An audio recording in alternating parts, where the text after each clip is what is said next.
I also like to state before I say my inquiry, it's unfair to just blame the Senate President. 23 naman tayong senador eh. Conscious naman tayo lahat ng February 5. Nandito naman tayo, pwede naman tayo mag-object ng, nung nag-adjourn, nung final yan.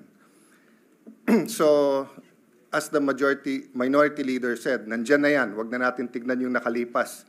Forward na tayo, no? Second, I just want to comment dun sa mga law schools. I appreciate it. And I'm happy they're very active and I'm happy that they have statements.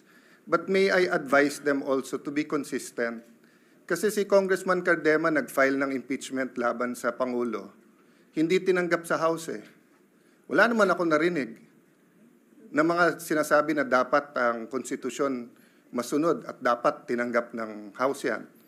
So of course, hindi naman trabaho ng mga law schools na in each and every impeachment case magsalita.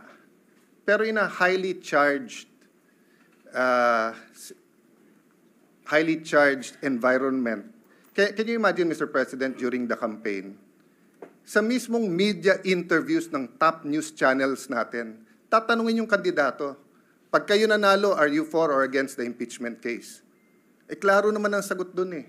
Ang sagot doon, hindi kami pwede mag-comment kasi magiging judge kami. Pero hindi.